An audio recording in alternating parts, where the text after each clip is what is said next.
That's actually very interesting that in the end, your relevant KPIs are very similar to people who are pure content creators who maybe make YouTube videos or TikTok shorts or whatever it may be. They basically focus on click-through rate, right? Which would be on your end, the marketing part, like how many people actually get to watch in at the beginning. Then what is the retention and what does the engagement look like?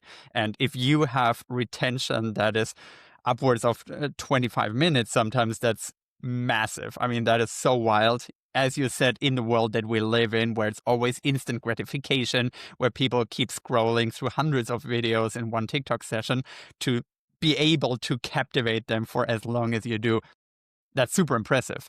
Do you have some tips or tricks that people could potentially even copy when it comes to retention that you're using in your lives? Yeah, sure. First, I was just thinking about an example that I often give to both existing customers but also new potential customers in terms of understanding numbers or the data from our live session. So I tend to tell it like it was a customer journey for a physical store, you could say. So what we measure on is, of course, the reach, how many exposures, and that's sort of similar to how many people are walking by our store, looking inside the windows, and maybe going to the next store. Then we are looking at the viewers, and here there are some different numbers. So we have what we call 1 minute viewers, and that means people that have watched a minimum of 1 minute.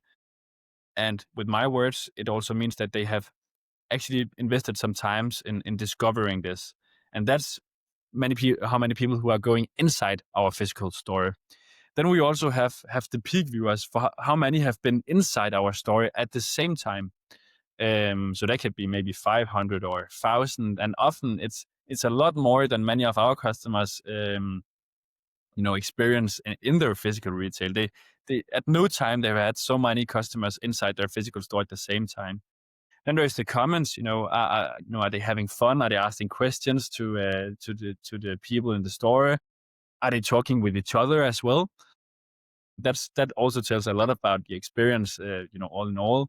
And then it's not the last thing, but it's the last thing that I'll mention here, and that is what we ended with before. For how long are they staying in our store? And I have customers, big retailers in Denmark, where I think it's less than 10 minutes in average that people spend in their store, and we have 25 minutes.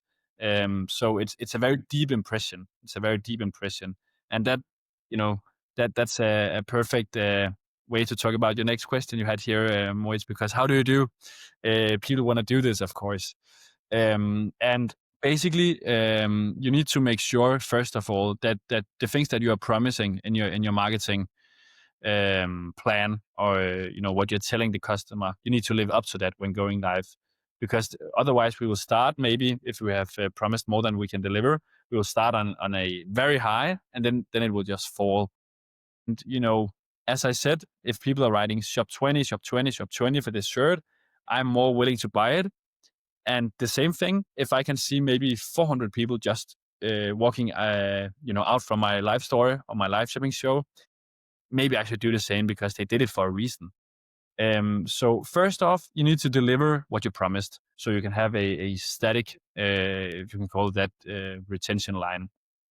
That means something. And the best part of it could be if it was growing through the live. And a good way to make it growing is, of course, to really focus on your comment section, because even though algorithms are changing, especially on TikTok and Facebook, if you are commenting more, then many of your friends will also see it in their feeds. So it is this snowball effect, and it works really good in live shopping. So the live that we are doing are mostly focused on that people, every action that they take is through the comment section. So do they want to buy something? Then they write a code in the comment section, and they receive a message with a link to the basket and stuff like that. If they want to participate in a competition, it's through the comment section. Do they have questions? It's through the comment section. So basically, what we do when people are sitting with their phones on their couch, their fingers just needs to be placed on the keyboard all the time. So that's a good way to of course make some engagement. Also, they are more focused, because I think that many of our live viewers, it is a second screen experience often. There is something on the television, then they can also just look at this live. But the more we can keep them attached, if you could call it that, to our live session instead of the other things around, Right. the better. So make it engaging. That's my best advice. That's definitely my best advice. And make it visible that when you are doing something through the comment section, then it has an influence on the content within our live stream. As I said in the beginning, when we are doing a live, let's make it feel live. Otherwise, I could just watch it at another time.